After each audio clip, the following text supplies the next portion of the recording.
بسم اللہ الرحمن الرحیم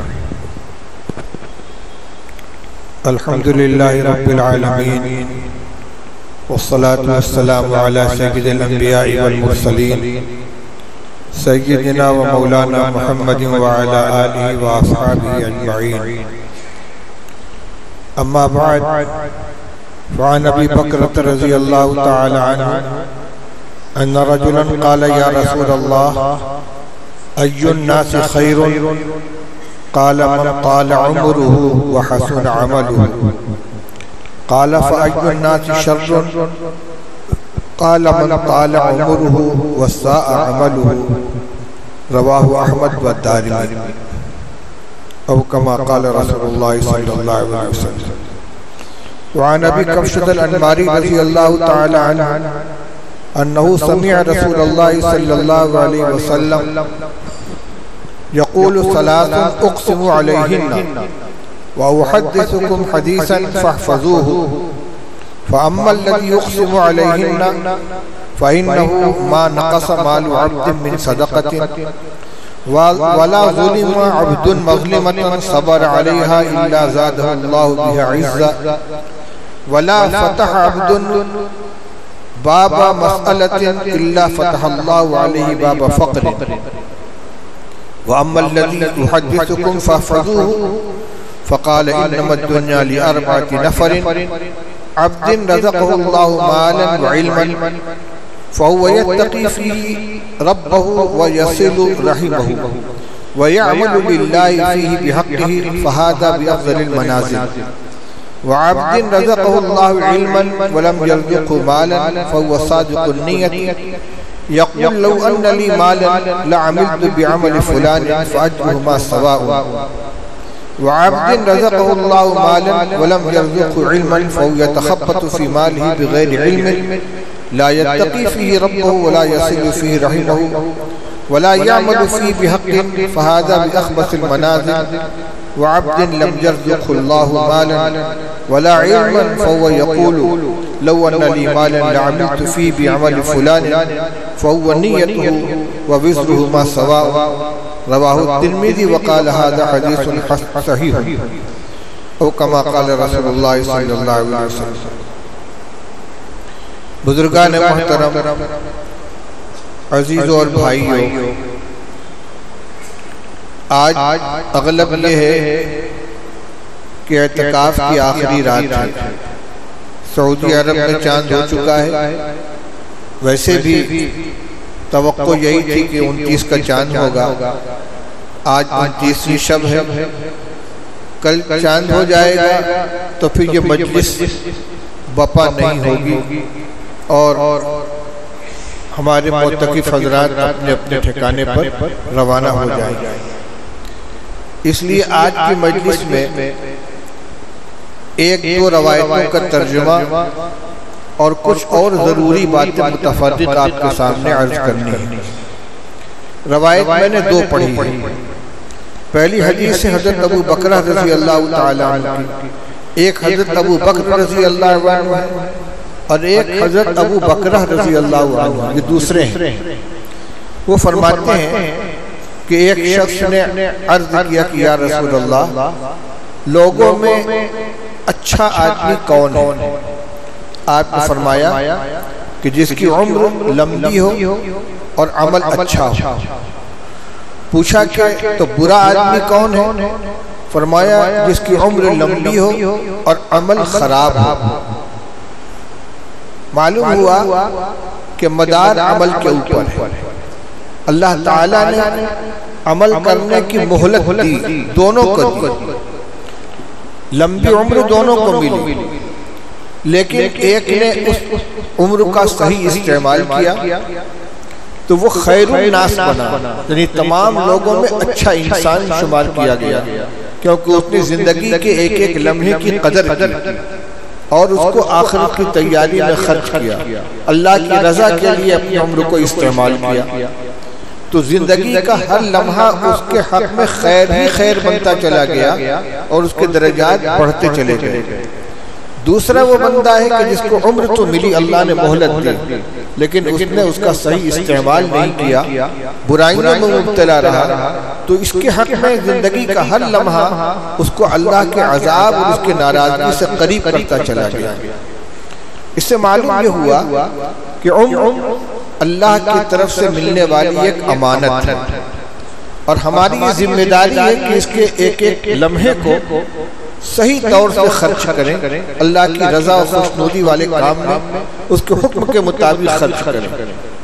چنانچہ ترمذی شریفی کی روایت ہے جو پہلے بھی سنائی جا چکی ہے، رسول اللہ صلی اللہ علیہ وسلم نے ارشاد فرمایا کہ قیامت کے دن کسی انسان کا قدم میدان محشر سے اس وقت تک ٹل نہیں سکتا جب تک کہ 5 چیزوں کے بارے میں اسے سوال نہ کر لیا جائے، اور سوال ہوگا تو جواب بھی دینا پڑے گا، اور جواب وہی دیا جائے گا جو حقیقی ہوگا، وہاں ملمہ سازی و جھوٹ نہیں چلے گا۔ پوچھا جائے گا عمر کے بارے میں کہ عمر کس چیز میں گزاری، کس چیز میں خرچ کی، کن اعمال میں اپنے عمر کو صرف کیا۔ سوال اسی وقت ہوگا کہ جب سوال کرنے والے پر اس کا حق ہو۔ اللہ تعالیٰ نے عمر عطا فرمائی ہے اور ہمیں زندگی گزارنے کا ایک طریقہ ہدایت عطا فرمائی ہے، اور حکم ہے کس کے مطابق گزارو۔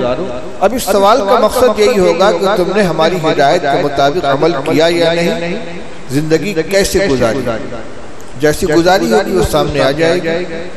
دوسرا سوال ہوگا عن شبابہ فیما ابلاہ، جوانی کے بارے میں سوال ہوگا کہ جوانی کس چیز میں پرانی کی، جوانی کو گزار کر ادھیڑ اور بڑھاپی عمر میں پہنچے تو زندگی کا جو سب سے قیمتی زمانہ ہے جوانی کا زمانہ، جس میں قوہ بھی ٹھیک ہوتے ہیں، حوصلے بھی جوان ہوتے ہیں، کام کرنے کی ہمت بھی ہوتی ہے، صحیح رخ پہ چلا گیا تو وہ عرش کے نیچے سایہ، عرش کے سائے کے نیچے جگہ پانے والے میں شمار ہوگا، اور اگر غلط رخ پہ گیا تو یہ اس کی تباہی کا سامان ہوگا۔ تو عام عمر کے بارے میں مستقل سوال ہوگا، جوانی کے بارے میں مستقل سوال ہوگا۔ اسی طرح سوال ہوگا عن مالی من این اکتسبہ و فیما انفقہ، مال سے متعلق 2 سوال، کہاں سے کمایا اور کہاں خرچ کیا، اس لیے کہ یہ مال جو ہمارے پاس ہے یہ بھی اللہ کی امانت ہے۔ ان اللہ اشترى من المؤمنین انفسهم واموالهم بان لهم الجنہ، اللہ نے ایمان والوں سے ان کی جان کو اس بدلے میں خرید لیا ہے کہ ان کو جنت ملے گی۔ اگر یہ سودا منظور ہے تو یہ جان مال اللہ کے حوالے کر چکے ہیں، اب یہ بطور امانت ہمارے پاس رکھی ہوئی ہے، اور ہمیں یہ حکم ہے کہ ٹھیک ہے تم کو جنت کا سودا منظور ہے تو یہ جان اور مال جس کو تم اپنا کہتے ہو اب یہ تمہارا نہیں، اب ہمارا ہے۔ حقیقی تو ہے ہی اس کا، لیکن سودا ہو جانے کے بعد اب یہ ہمیں ماننا پڑے گا کہ ہمارے پاس یہ دونوں چیزیں امانت ہیں، اور خرچ ویسے کرنا ہے جیسے اللہ کا حکم ہے۔ جب ہم صحیح بدل ادا کریں گے تو جنت کے حقدار ہوں گے، اور اگر خیانت کریں گے تو پھر حقدار نہیں بنیں گے۔ 5واں سوال بھی ہوگا کہ ماذا عمل فیما علم، علم جو حاصل کیا، معلومات جو حاصل کی ان پر عمل کتنا کیا۔ ان 5 سوالات کو ذہن میں رکھنا چاہیے۔ ایک اور حدیث اس کا بھی ترجمہ سن لیں۔ ابو کبشہ انماری رضی اللہ تعالیٰ فرماتے ہیں کہ انہوں نے رسول اللہ صلی اللہ علیہ وسلم کو فرماتے ہوئے سنا، آپ نے فرمایا کہ 3 باتیں تو میں قسم کھا کر کہتا ہوں، 3 بات میں قسم کھا کر کہتا ہوں، اور تم سے ایک اور حدیث بیان کرتا ہوں، اس کو یاد رکھو۔ یہ تو ہوئی تمہید۔ پھر آپ نے دونوں کی تفصیل بیان کی، فرمایا کہ وہ 3 باتیں جن کی میں قسم کھاتا ہوں، خیال کیجئے الصادق المصدوق نبی کریم صلی اللہ علیہ وسلم، جن سے سچا کوئی نہیں ہو سکتا، اور مخاطب بھی ایمان لانے والے، اور ایمان لانے والوں میں بھی سب سے اونچے صحابہ کرام رضی اللہ تعالیٰ عنہ۔ جھوٹ کا کوئی امکان نہیں ہے، لیکن بات میں وزن پیدا کرنے کے لیے آپ قسم کھا کر اس بات کو بیان فرما رہے ہیں کہ 3 باتیں میں قسم کھا کر کہتا ہوں۔ وہ کیا کیا ہے؟ فرمایا کہ جو بندہ بھی، فرمایا کہ ما نقص مال عبد من صدقۃ، صدقہ سے کسی بندے کا مال گھٹتا نہیں ہے، ایک بات۔ نمبر دو، جس بندے کے اوپر بھی کوئی ظلم کیا جائے اور وہ اس پر صبر کرے، اللہ تعالیٰ اس کی وجہ سے اس کی عزت میں اضافہ فرماتے ہیں۔ تیسری بات یہ کہ جو بندہ بھی سوال کا دروازہ کھولتا ہے، اللہ تعالیٰ اس کے اوپر فقر کا دروازہ کھول دیتے ہیں۔ بات تینوں واضح ہے۔ پہلی بات کیا فرمائی؟ صدقہ سے مال گھٹتا نہیں ہے، بظاہر تو گھٹتا ہے، لیکن اللہ کا اعلان ہے یمحق اللہ الربا ویربی الصدقات، اللہ ربا کو مٹاتے ہیں اور صدقات کو بڑھاتے ہیں۔ سود لینے والا یہ سمجھتا ہے کہ میرے پاس اتنا آیا، لیکن اللہ کا فیصلہ یہ کہ وہ جو ہے اس کو بھی لے کے چلا جائے گا، کھا جائے گا، سب کو ختم کر دے گا۔ اور یہ تجربہ ہے۔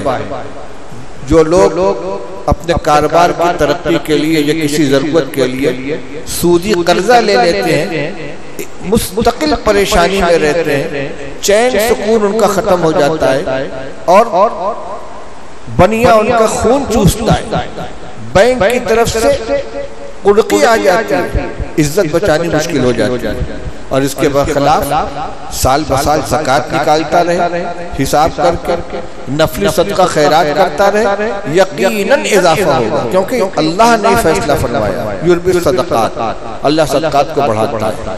دوسری بات یہ فرمائی کہ جس بندے کے ساتھ زیادتی کی جائے اور وہ اللہ کی رضا کے لیے صبر کر جائے تو یقینی طور پر اللہ تعالیٰ اس کی عزت میں اضافہ کریں گے۔ اور جو بندہ سوال کا دروازہ کھولتا ہے، دوسروں کے سامنے ہاتھ پھیلاتا ہے، اللہ تعالیٰ اس کے اوپر فقر و فاقہ کا دروازہ کھول دیتے ہیں۔ تم نے یہی راستہ اختیار کیا ہے، فقیر بن کر مانگتے پھرو گے تو چلو ہمیشہ یہی ہوگا۔ اور جو اللہ پر بھروسہ کرتا ہے، تھوڑی سی تنگی ترشی برداشت کر لیتا ہے، سوال نہیں کرتا، آزمائش کا زمانہ گزر جاتا ہے، پھر اللہ تعالیٰ اس کے اوپر رزق کا دروازہ کھول دیتے ہیں۔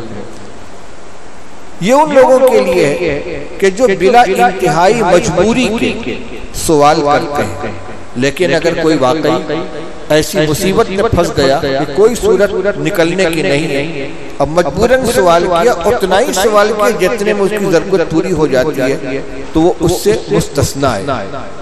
اور جو بلا ضرورت سوال کرتا ہے، ترمذی شریف کی روایت ہے کہ رسول اللہ صلی اللہ علیہ وسلم نے ارشاد فرمایا کہ جو شخص مال میں اضافہ کی خاطر لوگوں سے سوال کرتا ہے، قیامت کے دن اس حال میں آئے گا کہ اس کے چہرے کا گوشت نوچا ہوا ہوگا، چہرہ اس کا سب چہرے کا گوشت نوچا ہوا ہوگا، چہرے کی رونق ختم ہو چکی ہوگی، کیونکہ اس نے اپنے کو ذلیل کیا ہے۔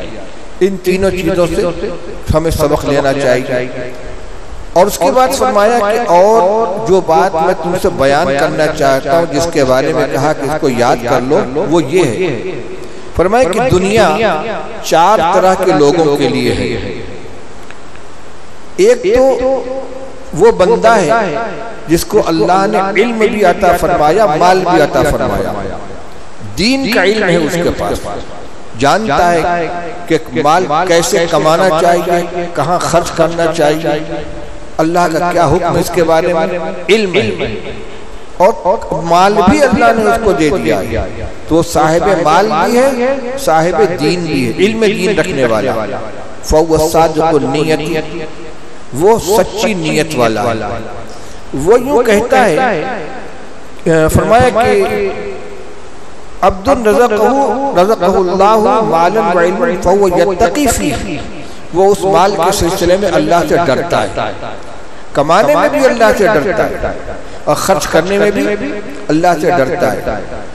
یتقی فیہ ربہ، اپنے رب سے ڈرتا ہے، وَيَصِلُ رَحِمَهُ، اور رشتہ داروں کے ساتھ صلہ رحمی کرتا ہے، وَيَعْمَلُ لِلَّهِ بِحَقِّهِ، اور اللہ کی رضا کے لیے مال کے ساتھ وہ عمل کرتا ہے جو اس کا حق ہے، یعنی اپنے مال کو اس علم دین کی روشنی میں جو اللہ نے اسے عطا فرمایا صرف کرتا ہے۔ فرمایا کہ فَهَذَا بِأَفْضَلِ الْمَنَازِلِ، یہ سب سے اونچے درجے والا ہے۔ نمبر دو، عبد رزقہ اللہ علما ولم یرزق مالا، ایک وہ شخص جس کو دین کا علم، دین کی سمجھ، دینی مزاج عطا کیا گیا لیکن مال نہیں دیا گیا، پیسہ نہیں ہے اس کے پاس۔ فرمایا فَهُوَ صادق النیت، وہ سچی نیت والا ہے، اس کے دل میں ایک نیت ہے، سچی نیت ہے، بناوٹی نہیں ہے۔ وہ یوں کہتا ہے کہ لو ان لی مالا لعملت بعمل فلان، اگر میرے پاس بھی مال ہوتا تو میں فلاں شخص کی طرح عمل کرتا، ہر نیک کام میں خرچ کرتا، غریبوں کی مدد کرتا، صلہ رحمی کرتا، صدقہ خیرات کرتا۔ سچے دل سے اس کی یہ نیت ہے، اور مجبور ہے، پیسے نہیں ہے، ورنہ ہر خیر کے موقع پر خرچ کرنا چاہتا، اس کی یہی خواہش ہے۔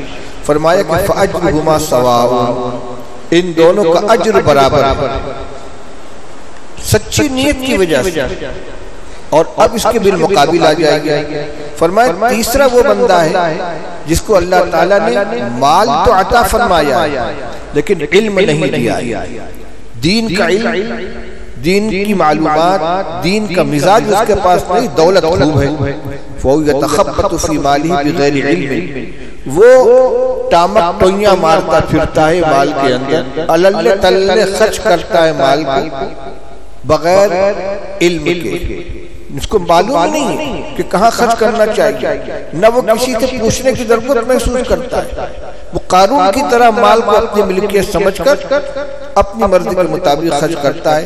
فرمایا کہ لا یتقی فیہ ربہ ولا یصل فیہ رحمہ ولا یعمل فیہ بحق، وہ نہ تو اس مال کے سلسلے میں اللہ سے ڈرتا ہے، نہ اس مال کے اندر صلہ رحمی کرتا ہے، اور نہ اس میں کوئی صحیح عمل کرتا ہے، یعنی ہر اعتبار سے گڑبڑ ہے، خراب ہے۔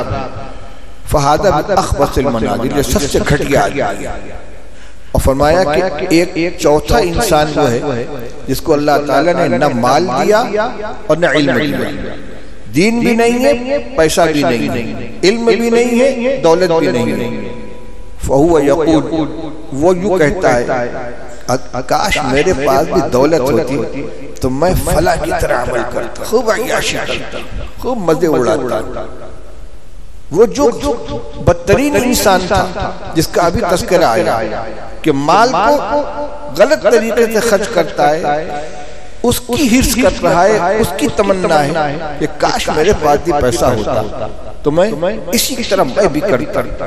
اپنی اس نیت کی خرابی کی بنا پر فرمایا کہ وزرہما سواء، فَهُوَ نِيَّتُهُ، اس کے ساتھ اس کے نیت کے مطابق معاملہ کیا جائے گا اور ان دونوں کا بوجھ برابر ہوگا، ان کی سزا برابر ہوگی۔ اس سے معلوم ہوا پہلی روایت کے اندر عمر کی اہمیت معلوم ہوئی، اور دوسرے روایت میں علم اور مال کی اہمیت معلوم ہوئی کہ علم حاصل کرنا ہے دین کا، اور جو مال ملے اس کو اللہ کی رضا کے اندر خرچ کرنا ہے۔ اور عنوان یہی ہے اس باب کا، الاستحباب المال والعمر للطاعت، کہ مال اور عمر دونوں اگر طاعت کے اندر خرچ کی جائیں تو یہ پسندیدہ ہے۔ یہ روایت سامنے آ گئی ہمارے، اور اس سے ہمیں یہ سبق ملا کہ زندگی کا ایک ایک لمحہ اللہ کی امانت ہے، اور ایک ایک لمحے کے بارے میں اللہ تعالیٰ کے یہاں ہمیں جواب دہی کرنی پڑے گی، اور یہ پونجی ہے، اور گئی ہوئی پونجی لوٹ کر نہیں آئے۔ غافل تجھے گھڑیال یہ دیتا ہے منادی، گردوں نے گھڑی عمر تیری اور گھٹا دی۔ حضرت شیخ رحمت اللہ علیہ نے اپنے رسالوں میں اس شعر کو نقل کیا ہے، غافل تجھے گھڑیال یہ دیتا ہے منادی۔ اب تو اس طرح کی گھڑی آ گئی، پہلے گھڑی جو ہوتی تھی اس میں پنڈولم ہوتا تھا، ٹک ٹک ٹک ٹک ٹک ٹک ٹک چلتا رہتا تھا۔ فرماتے ہیں کہ ہر ٹک پر ایک لمحہ زندگی کا گھٹا۔ غافل تجھے گھڑیال کہتے ہیں بڑی گھڑی، یہ دیتا ہے منادی کہ گردوں نے تیری عمر گھڑی، ایک گھڑی اور گھٹا دی۔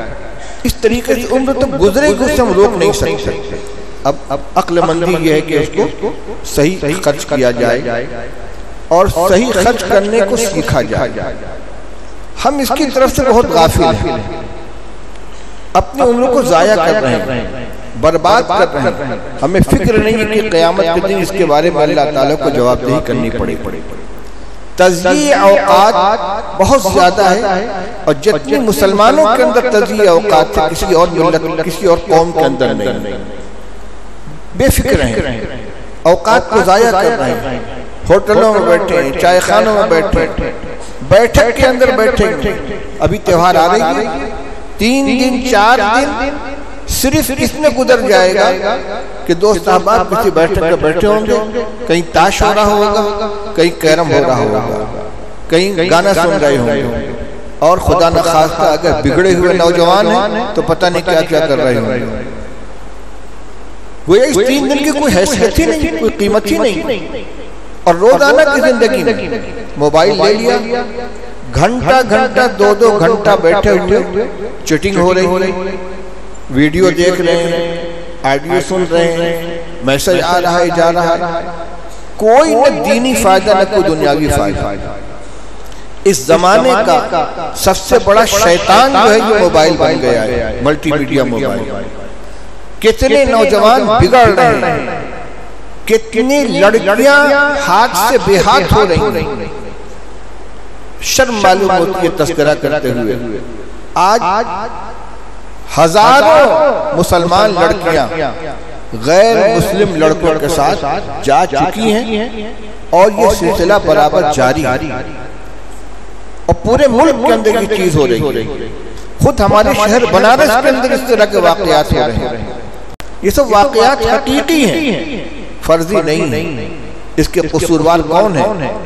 والدین، اور خاص طور سے والد. یہ کالج کی تعلیم اور ان کی نگرانی نہیں ہوتی. مخلوق تعلیم ہے، کالج کے اندر کلاس الگ الگ نہیں ہوتا، دوستیاں ہوتی ہیں. پھر اس میں لالچ دیا جاتا ہے، تم کو اچھی اسکالرشپ دلا دیں گے، تمہارا اچھا مارک لگوا دیں گے، پروفیسر سے سفارش کر کے تمہیں اعلیٰ نمبر سے پاس کرا دیں گے. اب وہ لالچ میں، اچھے نمبرات کے لالچ میں، مارک اور وظیفہ اور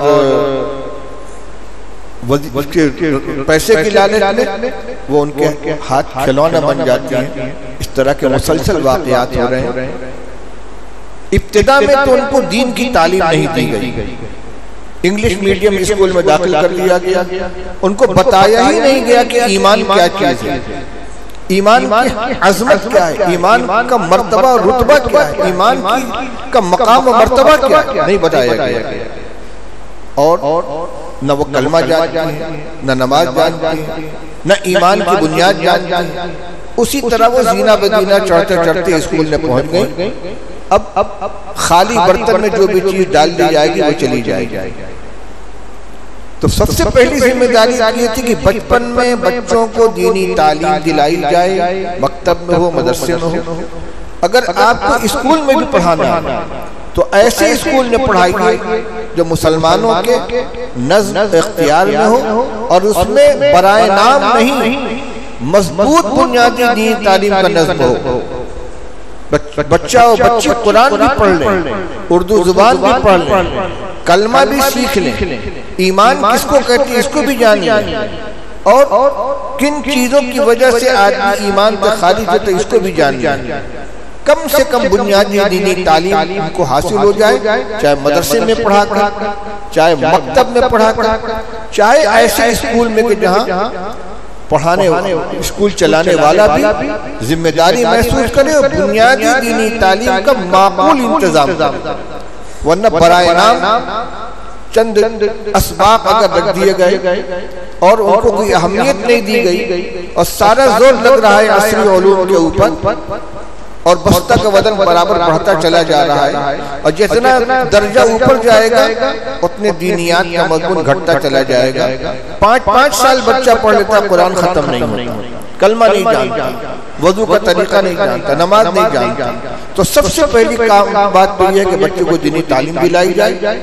دوسری بات یہ ہے کہ اصل تو یہی ہے کہ ان کو اتنی تعلیم دلائی جائے جس سے وہ اپنے دین کی حفاظت کر سکیں، بچوں کی پرورش کر سکیں، فرائض و واجبات کو ادا کر سکیں۔ یہاں ملازمت کا مسئلہ نہیں ہے، آفس میں کام کرانے کا نہیں ہے، اس لیے تعلیم بقدر ضرورت ان کو دلا دی جائے، زیادہ سے زیادہ اسکول تک پڑھا دیا جائے، اور وہ بھی ایسے اسکول میں کہ جہاں لڑکیوں کا مسئلہ بتا رہا ہوں کہ جہاں لیڈی ٹیچر ہوں اور ان کا لباس، ان کا طرز، ان کا طور طریقہ ایسا نہ ہو جس سے بچیاں غلط تعلیم حاصل کریں، غلط مزاج بنے ہوئے۔ مسلمان انتظامیہ ادارے کے ذمہ داروں کی ذمہ داری بنتی ہے کہ عام طور سے کہا جاتا ہے کہ ہمارے اسکول کے اندر مسلم ماحول میں، دینی ماحول میں تعلیم دلائی جائے، لیکن عمل میں دیکھا جائے تو یہ چیز پائی نہیں جاتی۔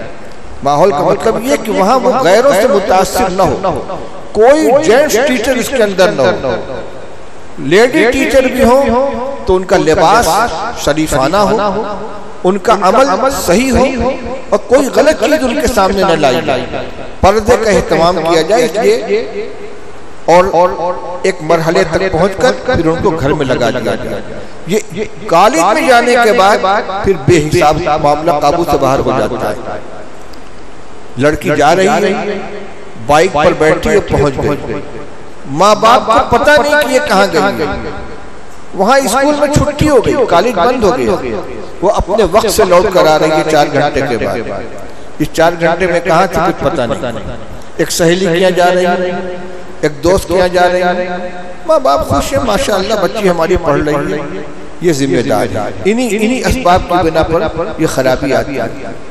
دوسرا سبب یہ موبائل، بڑا موبائل ہر ایک کو تھما دیا گیا، اب میسج آ رہے ہیں، جا رہے ہیں، چیٹنگ ہو رہی ہے، اور پھر شیطان اپنا پورا کام کرتا ہے، ماں باپ کو کچھ پتہ نہیں، اور دوستی ہو رہی ہے، تعلقات بیٹھ رہے ہیں، خفیہ ملاقاتیں ہو رہی ہیں، اور آخرکار وہی نتیجہ ہوتا ہے جو ابھی میں نے آپ کے سامنے ذکر کیا۔ بڑے درد کے ساتھ یہ بات کہہ رہا ہوں، اور آج اس جگہ اس کو اسی مقصد سے چھیڑا ہے کہ الحمدللہ یہاں ہر علاقے کے ہر جگہ کے لوگ موجود ہیں۔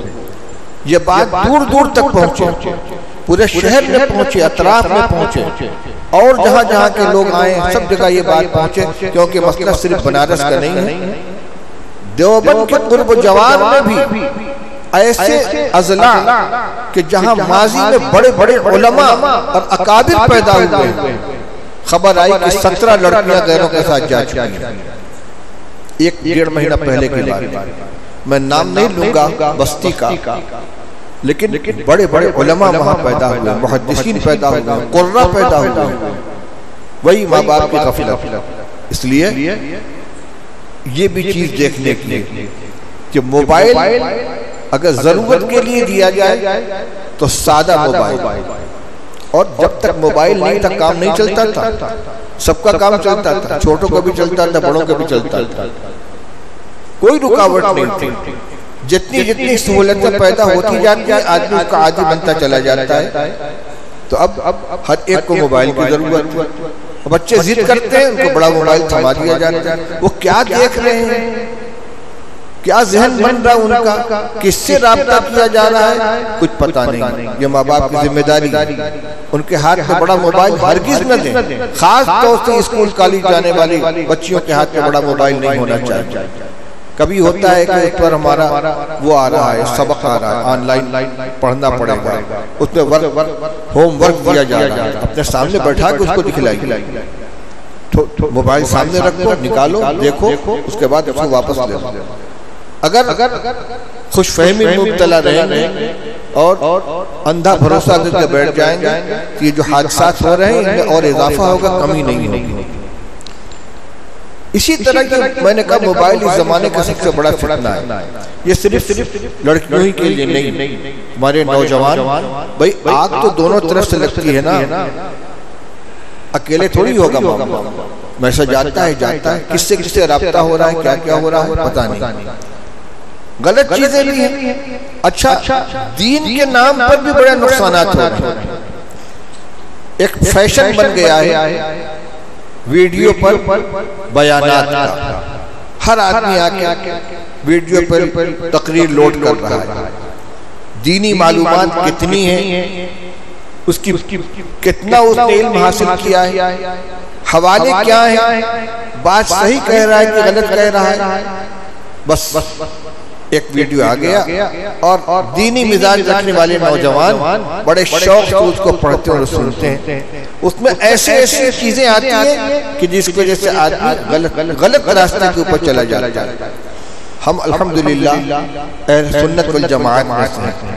اللہ نے ہمیں اکابر دیوبند کے مسلک سے وابستہ کیا، یہ اللہ کا انعام ہے. افراط و تفریط سے پاک معتدل صحیح مسلک. لیکن آپ جانتے ہیں ہمارا میڈیا کے اوپر اختیار تو نہیں ہے. ہر آدمی آزاد ہے.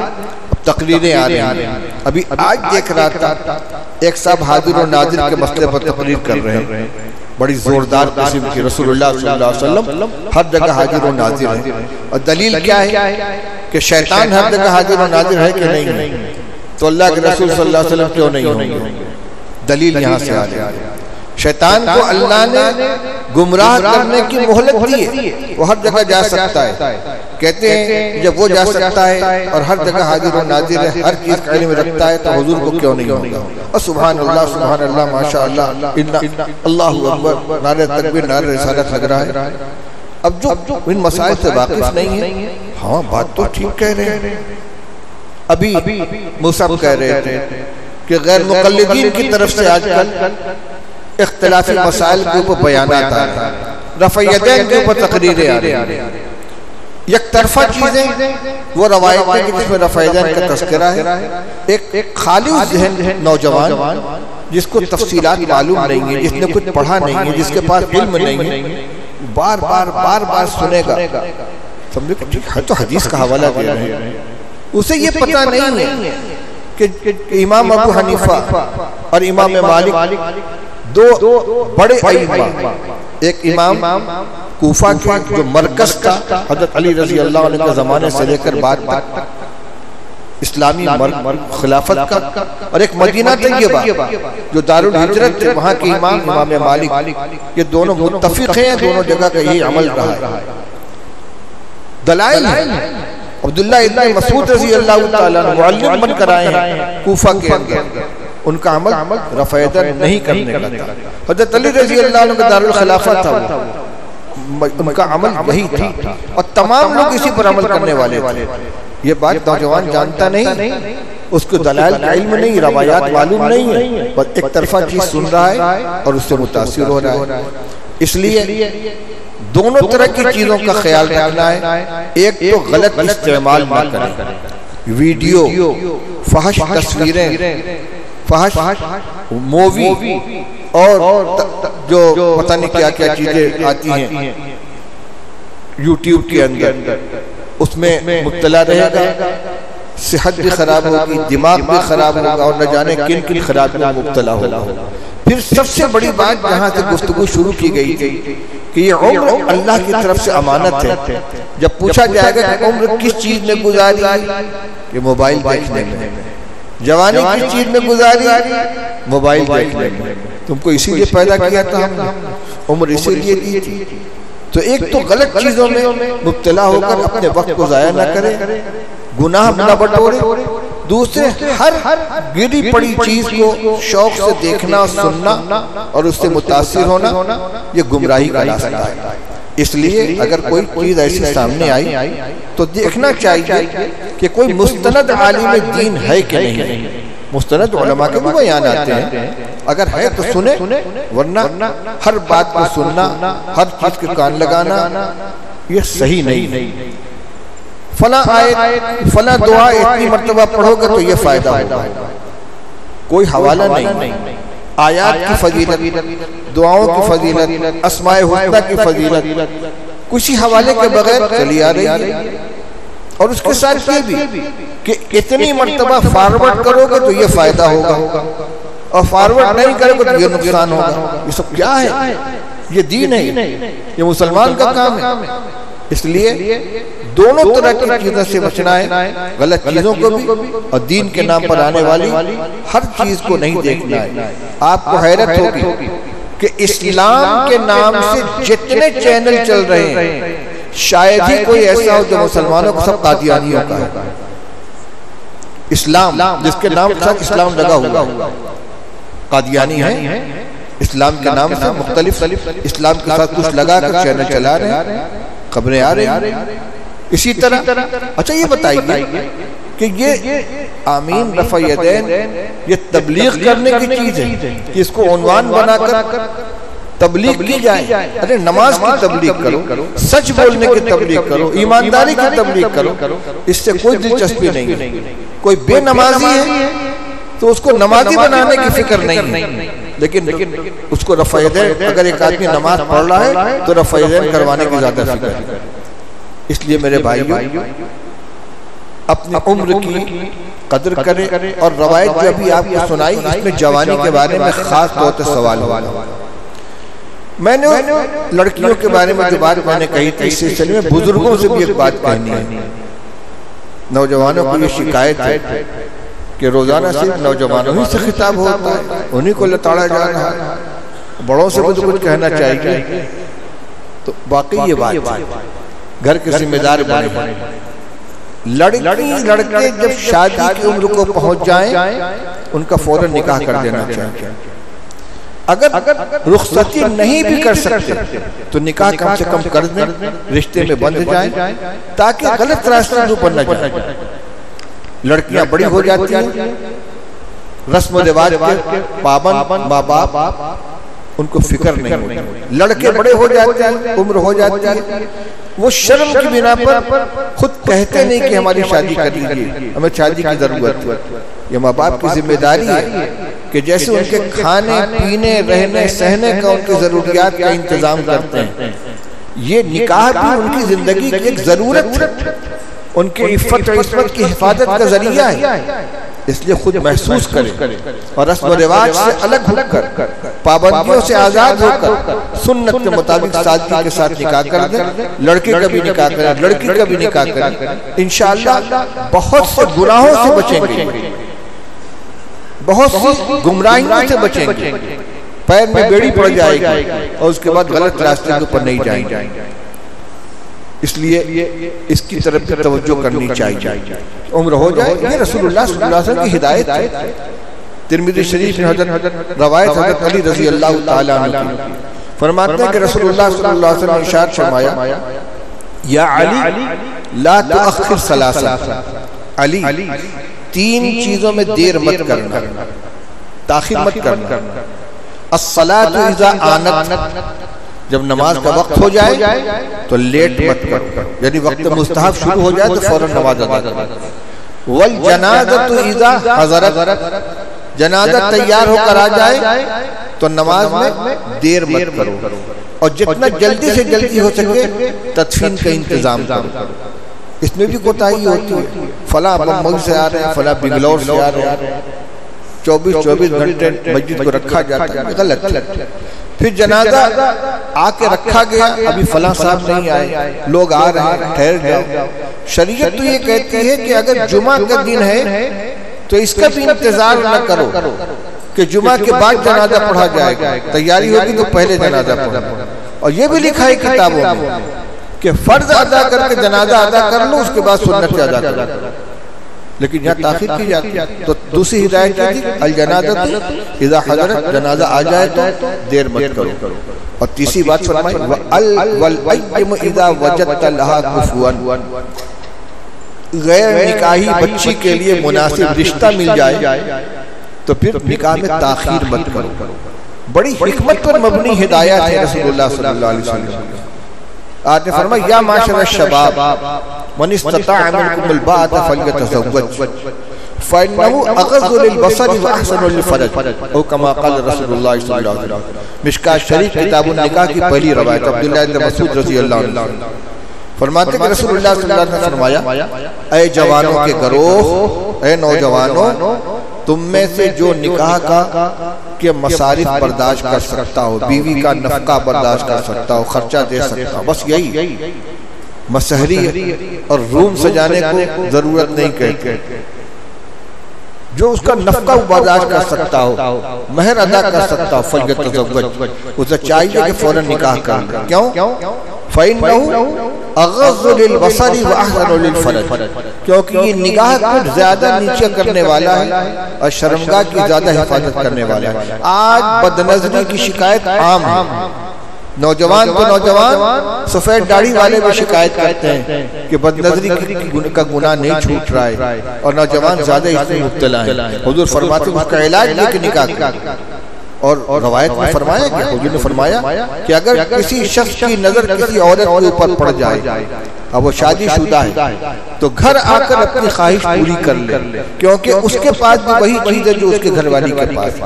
حضور نے کھول کھول کر بات بتائی. اس لیے نکاح میں تاخیر کرنا بھی بہت سی دشواریوں اور پریشانیوں کا سبب ہے. اس کی طرف توجہ کرنی چاہیے بچوں اور بچوں دونوں کے لیے. جیسے ان کی اور ضروریات کا خیال کرتے ہیں اس کا بھی خیال کریں. بہت سے لوگ اس انتظار میں رہتے ہیں پہلے فلاں کی شادی ہو جائے گی تب، بہن کی شادی ہو جائے گی تب لڑکی کی شادی کریں گے. چھوٹی بیٹھی ہوئی ہے، بڑی کا رشتہ نہیں آ رہا، اس کا رشتہ آ گیا نہیں، جب اس کا بھی رشتہ آ جائے گا تب دونوں کا ایک ساتھ نکاح کریں گے. کیوں کسی کو پریشانی میں ڈالا جائے، کیوں کسی کا حق مارا جائے. اس طرح کی خود ساختہ پابندیوں سے اپنے آپ کو آزاد کرنا چاہیے. یہ چند متفرق باتیں آپ کے سامنے عرض کی گئی. دوسری اور آخری بات یہ ہے کہ یہ رمضان مبارک کا ہو سکتا آخری رات جیسا کہ توقع ہے اور آخری رات کی بڑی اہمیت ہے. روایت میں فرمایا گیا کہ ہر رات کو اللہ تعالی رمضان مبارک میں 10 لاکھ انسانوں کی مغفرت و جہنم سے خلاصی کا فیصلہ فرماتے ہیں. اور پورے رمضان میں جتنے لوگوں کی خلاصی ہوتی ہے ان سب کے مجموعے کے برابر اس آخری رات کے اندر ہوتی ہے. اس لیے کہ آخری رات بڑی قیمتی ہے. یہ 29ویں شب بھی ہے، شب قدر کے سلسلے کی آخری رات بھی ہے آج کی، اور کل چاند ہو جائے گا تو یہ رمضان کی آخری رات بھی ہے. تو دو فضیلتیں اس کے اندر اکٹھا ہیں.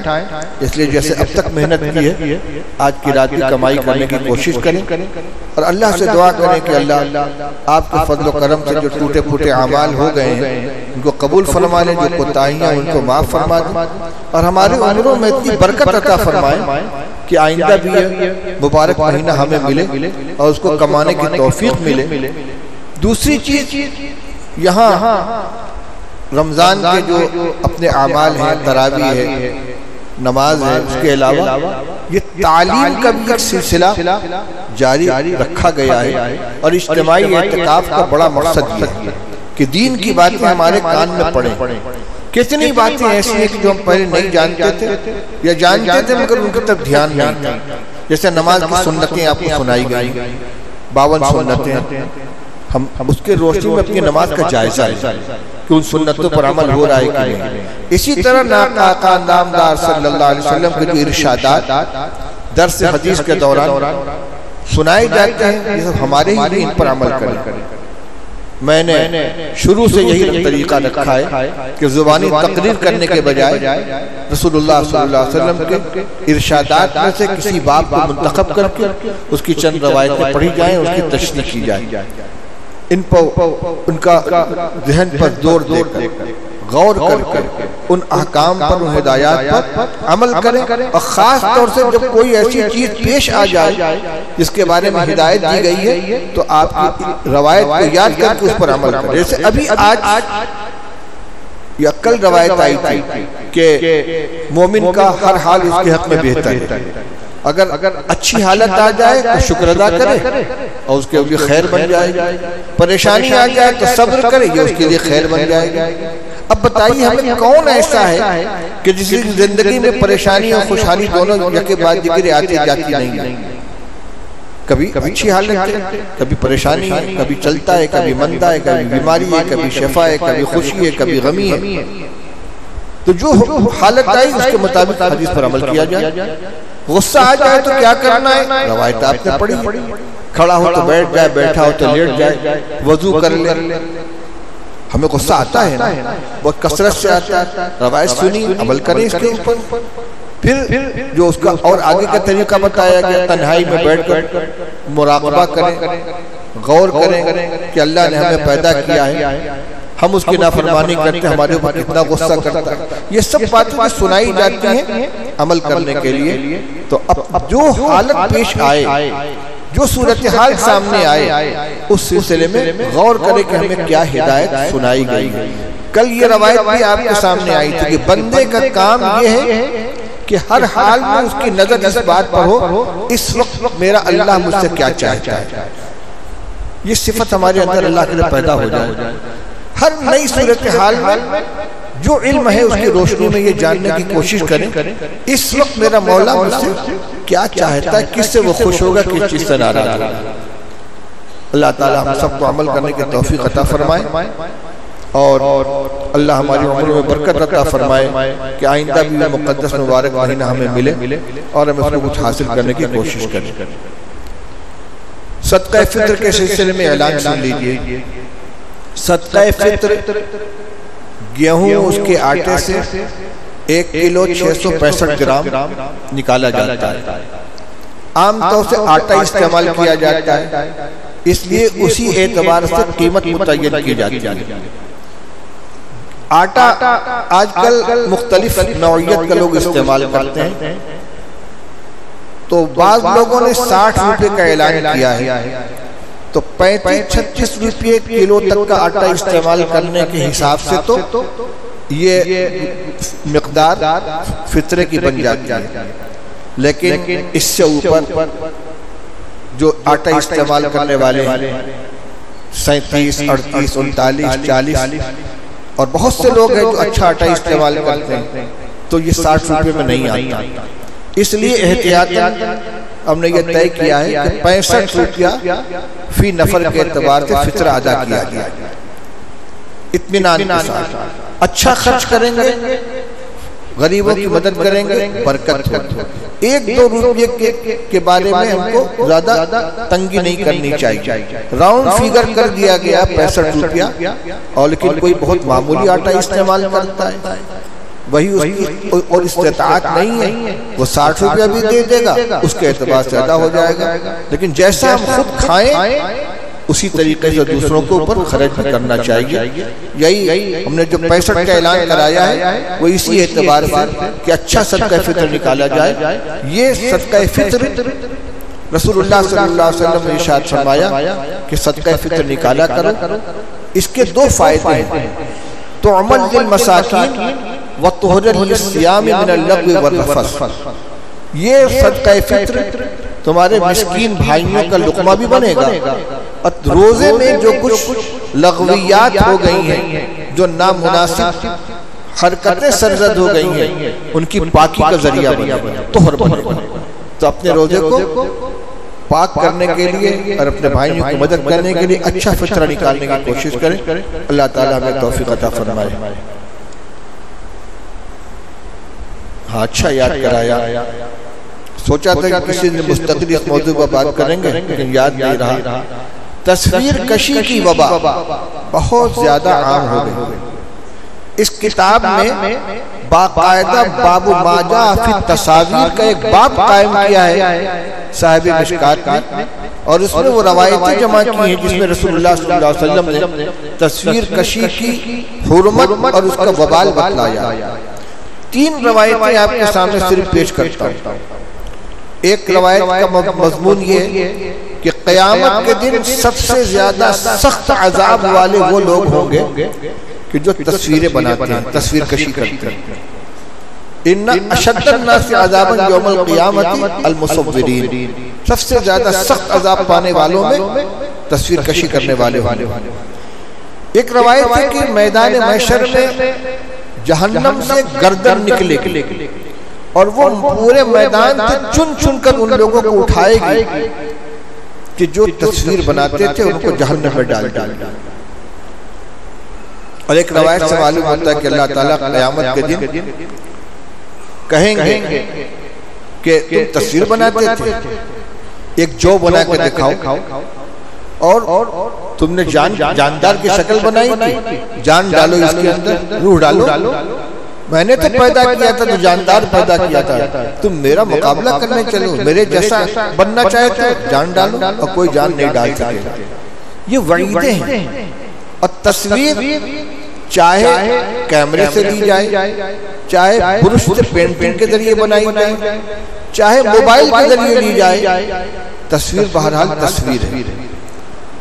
بعض لوگ کہتے ہیں کہ وہ پاکستان میں مفتی تقی صاحب نے فتویٰ دیا جواز کا، میں اس کا بھی تذکرہ کر دوں تاکہ غلط فہمی دور ہو جائے۔ مفتی تقی صاحب عثمانی کا بیان میں نے خود سنا ہے، وہ وفاق المدارس العربیہ پاکستان کے صدر مولانا سلیم اللہ خان صاحب کے بعد انہوں نے اس کی مجلس عاملہ میں بیٹھ کر منع کیا ہے۔ وہ کہتے ہیں کہ میری طرف یہ نسبت غلط ہے کہ میں اس کی اجازت دیتا ہوں، مجبوری کی شکل میں ضرورت کے وقت اگر کسی نے تصویر کھینچ لی ٹھیک ہے، لیکن یہ دینی جلسوں میں، مسجدوں میں، تقریبات میں، جلسہ دستار بندی میں اس کی ہرگز اجازت نہیں۔ اور یہاں کیا ہے؟ مسجدوں میں تصویر کھینچی جاتی ہے، شادی کے لیے ویڈیوگرافی کی جا رہی ہے، بچے کی دستار بندی ہو رہی ہے، در بیٹھے کھینچ رہے ہیں، کوئی تقریر ہو رہی ہے، ویڈیو بنا رہے ہیں۔ مجبوری اور ضرورت کے لیے تو علماء اجازت دیتے ہیں، کسی کو آدھار کارڈ بنوانا ہے، راشن کارڈ بنوانا ہے، ڈرائیونگ لائسنس بنوانا ہے، پاسپورٹ بنوانا ہے، رجسٹری کرانی ہے، کوئی بھی ڈاکومنٹس تیار کرنا جس میں تصویر کی ضرورت ہے وہ اپنی تصویر کھینچوانے مجبوری ہے۔ لیکن یہ شوقیہ جو تصویریں کھینچی جاتی ہیں کوئی گنجائش نہیں ہے، اس سے بہرحال بچنا چاہیے۔ اس کی قباحت کو ذہن میں رکھیں، جب کوئی برائی بہت عام ہو جاتی ہے تو اس کی قباحت ذہن سے نکل جاتی ہے، پھر آدمی فلاں بھی تو کھینچتے ہیں، مولانا لوگ تو تصویر کھینچواتے ہیں، جو کھینچواتا ہے اس کا ذمہ دار ہے، کسی کے کر لینے سے کوئی عمل جائز نہیں ہو جاتا۔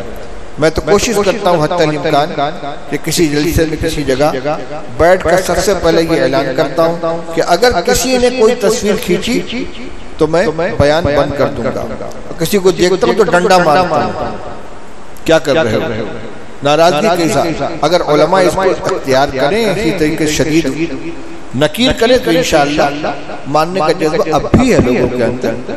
لیکن جب کوئی نکیر ہی نہیں کرتا اور سب اس کے اندر ملوث ہوتے ہیں تو سمجھ میں آتا ہے کہ اس میں کوئی حرج کی بات نہیں ہے، ٹھیک ہے فلاں صاحب بھی تو کرتے ہیں۔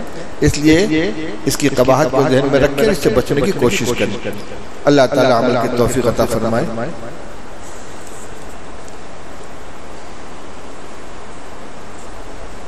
جب موت اپنے وقت پر آتی ہے تو خودکشی کرنے والے پر سزا کیا ہوتی ہے؟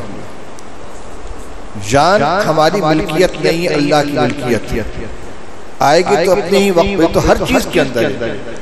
مقدر میں جو روزی لکھی ہوئی ہے ہم کھا رہے ہیں تو سود کھا رہے ہیں، وہ بھی مقدر میں لکھی ہے، چوری کیا ہے وہ بھی مقدر میں، کسی کا مال لوٹ لیا اور اس کو کھا لیا تو مقدر میں لکھا ہوا تھا۔ کیا مقدر میں لکھا ہے تو اللہ جانتا ہے، ہم کو تو جو شریعت دی گئی ہے ہم کو اس کا مکلف کیا گیا ہے۔ جان ہماری ملکیت نہیں ہے۔ آپ غور کیجئے، خودکشی کے لیے جتنے الفاظ جس زبان میں بھی ہیں سب کو قتل کا لفظ استعمال کیا گیا۔ خودکشی یعنی اپنے کو قتل کرنا، سوسائڈ اپنے کو قتل کرنا، عربی میں کہتے ہیں قاتل نفس ہی، اپنی جان کا قاتل، وہ مرنے والا نہیں، اپنے وہ قتل کرنے والا قاتل ہے۔ اپنی ملکیت نہیں نہ ہے، اللہ کی ملکیت میں تصرف کرنے کا ہمیں کوئی حق نہیں ہے۔ ابھی سن رہے ہیں کہ جان مال اللہ کی ملکیت ہے، ہمارے حوالے کیا ہے، اس کو ضائع کرنے کی ہم کو اجازت نہیں دی گئی ہے۔ کچھ اعلان کرنا ہے؟ یہ کیا ہے؟ اچھا نکاح بھی ہے؟ ماشاءاللہ، کہاں ہے بھائی نکاح والے؟ ارادہ ہے کہ نہیں؟ آ جائیں۔ عارف جمال بل عین الحق۔ ہاں بھائی، اچھا یہ ہیں، کرسی لے کے یہاں بیٹھو، سب لوگ دیکھیں، ان کو کرسی بیٹھاؤ۔ ہاں ٹھیک ٹھیک۔ اور کوئی ہے؟ ایک مائک بھی دو۔ شمی محمد کون ہے؟ وکیل آپ ہیں؟ آپ نے اجازت لی ہے نکاح کی؟ اور مہر 101 گرام چاندی بشکل نقد 9000 روپیے. گواہ بھی موجود ہیں، زبیر احمد حاجی یاسین، بس بیٹھے رہیے، موجود ہیں نا؟ تو آپ اجازت دیتے ہیں کہ جویریہ انصاریہ کا نکاح عارف جمال کے ساتھ کر دیا جائے؟ الحمدللہ نحمدہ ونستعینہ ونستغفرہ ونؤمن بہ ونتوکل علیہ ونعوذ باللہ من شرور انفسنا ومن سیئات اعمالنا من یهده اللہ فلا مضل له ومن یضلل فلا هادی له ونشهد ان لا الہ الا اللہ وحدہ لا شریک له ونشهد ان سیدنا مولانا محمدا عبدہ ورسولہ صلی اللہ تعالی علیہ وعلا آلہ واصحابہ وبارک وسلم تسلیما کثیرا کثیرا. اما بعد فاعوذ باللہ من الشیطان الرجیم بسم اللہ الرحمن الرحیم. یا ایہا الناس اتقوا ربکم الذی خلقکم من نفس واحدۃ وخلق منها زوجها وبث منهما رجالا كثيرا ونساء واتقوا الله الذي تساءلون به والأرحام إن الله كان عليكم رقيبا. يا أيها الذين آمنوا اتقوا الله حق تقاته ولا تموتن إلا وأنتم مسلمون. يا أيها الذين آمنوا اتقوا الله وقولوا قولا سديدا يصلح لكم أعمالكم ويغفر لكم ذنوبكم ومن يطع الله ورسوله فقد فاز فوزا عظيما. ہاں بھائی عارف جمال صاحب، میں نے آپ کا نکاح معین الدین صاحب کی صاحبزادی جویریہ انصاریہ کے ساتھ 101 گرام چاندی مہر کے عوض کر دیا. آپ نے نکاح قبول کیا؟ کہیے میں نے قبول کیا. میں نے قبول کیا. زور سے کہو بھائی، سب کو معلوم ہو. میں نے قبول کیا. اب ہوئی بات، دعا کرو بھائی نکاح کے سلسلے میں بھی اور شب قدر کے سلسلے کے بھی، رمضان کی آخری رات کی بھی توفیق کے لیے اللہ تعالیٰ ان کے نکاح میں خیر و برکت عطا فرمائے اور دونوں میاں بیوی کے درمیان الفت و محبت پیدا فرمائے، حقوق کو ادا کرنے کی توفیق بخشیں. دستخط کر دیں، نام بھی لکھنا ہے.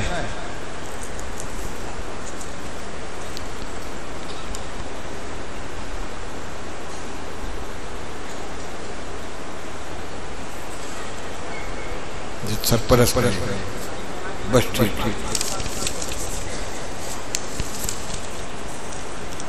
دعا فرمائیے. اللہم صلی علی سیدنا مولانا محمد وآلہ وصحبہ وبارک وسلم.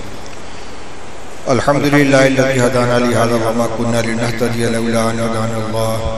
لقد جاءت رسل ربنا بالحق صلوات اللہ علیہم اجمعین. ربنا آتنا فی الدنیا حسنة وفی الآخرة حسنة وقنا عذاب النار. ربنا اغفر لنا ولإخواننا الذين سبقونا بالإيمان ولا تجعل في قلوبنا غلا للذين آمنوا ربنا إنك رؤوف رحيم. واعف عنا واغفر لنا وارحمنا أنت مولانا فانصرنا على القوم الكافرين. رب اجعلني مقيم الصلاة ومن ذريتي ربنا وتقبل دعاء. ربنا اغفر لي ولوالدي وللمؤمنين يوم يقوم الحساب. اللهم إنا نسألك الهدى والتقى والعفاف والغنى. اللهم إنا نسألك العفو والعافية والمعافاة الدائمة في الدين والدنيا والآخرة. يا حي يا قيوم برحمتك نستغيث أصلح لنا شأننا كله ولا تكلنا إلى أنفسنا طرفة عين. اللهم اغفر لحينا وميتنا وشاهدنا وغائبنا وصغيرنا وكبيرنا وذكرنا وأنثانا. اللهم من أحييته منا فأحيي على الإسلام ومن توفيته منا فتوفه على الإيمان. اللهم أحينا ما علمت الحياة خيرا لنا وتوفنا إذا علمت الوفاة خيرا لنا. واجعل الحياة زيادة لنا في كل خير واجعل الموت راحة لنا من كل شر. اللهم إنا نسألك رضاك والجنة ونعوذ بك من سخطك والنار. اللهم إنا نسألك الجنة ونعيمها وما يقربنا إليها من قول أو فعل أو عمل ونعوذ بك من النار وما يقربنا إليها من قول أو فعل أو عمل اللهم إن قلوبنا ونواصينا وجوارحنا بيدك لم تملكنا منها شيئا فإذا فعلت ذلك بنا فكن أنت ولينا واهدنا إلى سواء السبيل اللهم حبب إلينا الإيمان وزينه في قلوبنا وكره إلينا الكفر والفسوق والعصيان واجعلنا من الراشدين اللهم ألف بين قلوبنا وأصلح ذات بيننا وانصرنا على عدوك وعدونا اللهم اغفر الكفرة الذين يصدون عن سبيلك ويكذبون رسلك ويقاتلون أولياءك اللهم خالف بين كلمتهم وزلزل أقدامهم وشتت شملهم ومزق جمعهم ودمر ديارهم وأهلك أموالهم وخذهم أخذ عزيز مقتدر اللهم إنا نجعلك في نحورهم ونعوذ بك من شرورهم ربنا ظلمنا أنفسنا وإن لم تغفر لنا وترحمنا لنكونن من الخاسرين ربنا لا تجعلنا فتنة للقوم الظالمين ونجنا برحمتك من القوم الكافرين اللهم إني ظلمت نفسي ظلما كثيرا ولا يغفر الذنوب إلا أنت فاغفر لي مغفرة من عندك وارحمني إنك أنت الغفور الرحيم اللهم أنت ربي لا إله إلا أنت خلقتني وأنا عبدك وأنا على عهدك ووعدك ما استطعت أعوذ بك من شر ما صنعت أبوء لك بنعمتك علي وأبوء بذنبي فاغفر لي فإنه لا يغفر الذنوب إلا أنت اللهم اكفنا بحلالك عن حرامك واغننا بفضلك عمن سواك رب اجعلني مقيم الصلاة ومن ذريتي ربنا وتقبل دعاء ربنا اغفر لي ولوالدي وللمؤمنين يوم يقوم الحساب اللهم إنا نعوذ بك من الهم والحزن ونعوذ بك من الجبن والبخل ونعوذ بك من غلبة الدين وقهر الرجال اللهم طهر قلوبنا من النفاق وأعمالنا من الرياء وألسنتنا من الكذب وأعيننا من الخيانة فإنك تعلم خائنة الأعين وما تخفي الصدور اللهم اكفنا بحلالك عن حرامك واغننا بفضلك عمن سواك اے اللہ ہم سب کے گناہوں کو معاف فرما دے اے اللہ ہماری تمام سیئات سے درگزر فرما دے اے اللہ تو نے ہمیں بہترین موقع عطا فرمایا ماہ مبارک عطا فرمایا آخری عشرہ عطا فرمایا تاخراتیں عطا فرمائی کہ اللہ ہم کسی چیز کی صحیح معنی میں قدر نہیں کر سکے اے اللہ اس ناقدری کو معاف فرما دے اے اللہ جو کچھ تیری توفیق سے ٹوٹے پھوٹے اعمال ہو گئے ہوں اپنے فضل سے ان کو قبول فرما لے ان میں ہونے والی غلطیوں کو کوتاہیوں کو معاف فرما دے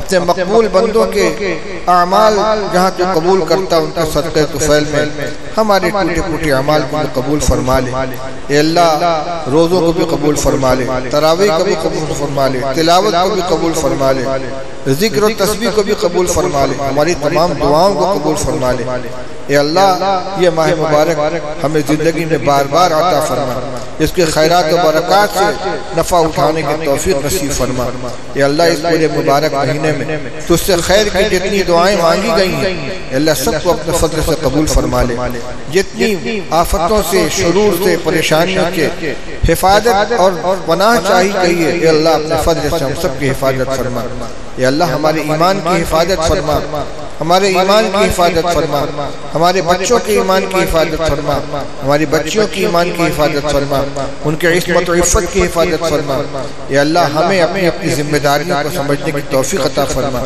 بچوں کی تعلیم و تربیت اور ان کے حقوق ادا کرنے کے سلسلے میں ہماری جو ذمہ داریاں ہیں اے اللہ ان کو صحیح طور پر سمجھنے کی اور بر وقت ادا کرنے کی توفیق عطا فرما ہماری کوتاہیوں کو معاف فرما اے اللہ ہمارے معاشرے کو درست فرما دے اے اللہ ہمارے معاشرے کو درست فرما دے رسم و رواج سے اللہ ہمیں نجات عطا فرما اے اللہ علم نافع عطا فرما علم نافع کے تقاضوں پر عمل کرنے کی توفیق عطا فرما گمراہیوں سے ہماری حفاظت فرما ہمارے دل و دماغ تیرے قبضہ قدرت میں اے اللہ نفس و شیطان دونوں ہمارے ساتھ لگے ہوئے ہیں اے اللہ ہمیں بچلانا چاہتے ہیں اے اللہ تو ہماری مدد فرما ہمارے قدم کو دین کے اوپر ثابت قدم فرما اے اللہ ہمیں برکت والی حلال روزی عطا فرما حرام و مشتبہ سے ہماری حفاظت فرما اے اللہ اپنے بندوں کے حقوق ادا کرنے کی بھی ہمیں توفیق عطا فرما حقوق العباد کی پامالی سے ہماری حفاظت فرما جو کچھ کوتاہیاں ہو گئی ان کی تلافی کرنے کی توفیق عطا فرما اے اللہ ہماری زبان کی حفاظت فرما، جھوٹ سے، چغلی سے، غیبت سے، بد کلامی سے ہماری زبان کی حفاظت فرما، ہماری نگاہ کی حفاظت فرما، بد نظری سے حفاظت فرما، خیانت سے حفاظت فرما۔ اے اللہ ہمارے دل میں اخلاص پیدا فرما، ریاکاری سے ہماری حفاظت فرما، اعمال کے اندر جو کوتاہیاں ان کو معاف فرما کر اپنے فضل سے انہیں قبول فرما لے۔ اے اللہ آنے والے جو ایام ہیں اے اللہ ان کو بھی ہمارے حق میں خیر بنا دے، جو گزر گئے ان کو بھی ہمارے حق میں خیر بنا دے۔ اے اللہ آج کی آخری رات، ماہ مبارک کی آخری رات جس میں تو بے پناہ بندوں کو نوازتا ہے، یہ طاق راتوں کے سلسلے کی آخری رات ہے۔ اے اللہ اس کے خیر سے ہمیں محروم نہ فرما، اس نے مقبول عبادت کی توفیق عطا فرما، اور اگر شب قدر گزر چکی ہو اے اللہ اس کی بھی اے اللہ اس کی مقبول عبادت کی اس کی بھی توفیق عطا فرما، ہمارے نام اعمال میں اس کو شامل فرما۔ اے اللہ تیرے نیک بندے پورے عالم کے اندر جہاں جہاں خیر کی دعائیں مانگ رہے ہیں اے اللہ ان سب میں ہمارا بھی حصہ مقدر فرما، جن شرور سے پناہ چاہتے ہیں اللہ ان سے ہماری بھی حفاظت فرما، دشمنوں سے ہماری حفاظت فرما، حاسدوں سے حفاظت فرما، بدخواہوں سے حفاظت فرما۔ اے اللہ جو ہمارے بھائی مقروض ہیں ان کے قرض کو ادا کرنے کی شکلیں پیدا فرما، جو سودی قرض کے اندر گرفتار ہیں اے اللہ اس سے ان کو نجات عطا فرما، اے اللہ نجات عطا فرما، رہائی نصیب فرما۔ اے اللہ ہمارے جو بچے بچیاں نکاح کے عمر کو پہنچ چکے ہیں اے اللہ ان کو مناسب رشتہ عطا فرما، والدین کو ان کا نکاح کرنے کی توفیق عطا فرما، فتنوں سے حفاظت فرما، ایمان کی حفاظت فرما، ہمیں اپنی ذمہ داریوں کا احساس نصیب فرما، سنتوں پر عمل کرنے کی توفیق عطا فرما۔ اے اللہ بدعات و خرافات سے اور رسم و رواج سے ہماری حفاظت فرما، دین کا جو علم تو نے ہمیں عطا فرمایا ہے، تیرے محبوب صلی اللہ علیہ وسلم کے جو ارشادات ہمارے کانوں میں پڑے ہیں اے اللہ ان کو ہمارے دل و دماغ میں جما دے، ان پر عمل کرنے کی توفیق عطا فرما، ہمارے اعمال کو بھی درست فرما دے، ہمارے اخلاق کو بھی درست فرما دے، ہمارے معاملات کو بھی درست فرما دے، ہماری نیتوں کو بھی درست فرما دے، ہمارے ظاہر کو بھی سنوار دے، ہمارے باطن کو بھی درست فرما دے۔ تو ہم سے راضی ہو جا، اپنی رضا والے اعمال کی توفیق نصیب فرما، اپنی ناراضگی و غضب سے ہماری پوری حفاظت فرما۔ اے اللہ مسلمانوں کی جان مال عزت آبرو کی حفاظت فرما، ملک کے اندر امن و امان کو عام فرما، مسلمانوں کے خلاف جو سازشیں ہو رہی ہیں، جو اقدامات ہو رہے ہیں اے اللہ ان سب سے ہماری حفاظت فرما، اپنی قدرت کا اے اللہ تو مظاہرہ فرما دے۔ ہم کمزور ہیں لیکن تیری طاقت بہت بڑھ کر ہے اے اللہ اپنے حبیب صلی اللہ علیہ وسلم کی امت کی سرپرستی فرما، حفاظت فرما، حفاظت فرما، ہم سب کی مدد فرما۔ اللہ ہمیں ایسے اعمال کی توفیق عطا فرما جس سے تو راضی ہو جائے، تیری رحمت ہماری طرف متوجہ ہو، ایسے تمام اعمال سے ہماری حفاظت فرما جس سے تیری ناراضگی اور تیرا غضب متوجہ ہوتا ہے۔ ربنا آتنا فی الدنیا حسنۃ وفی الآخرۃ حسنۃ وقنا عذاب النار۔ اللهم انا نسألك من خیر ما سألك منه نبیک محمد صلی اللہ علیہ وسلم ونعوذ بك من شر ما استعاذك منه نبیک محمد صلی اللہ علیہ وسلم۔ انت المستعان وعلیک البلاغ ولا حول ولا قوة الا بالله العلی العظیم۔ ربنا تقبل منا انك انت السميع العليم وتب علينا انك انت التواب الرحيم۔ صلی اللہ تعالی علی خیر خلق سیدنا و مولانا محمد و آلہ و صحبہ اجمعین برحمتک یا ارحم الراحمین۔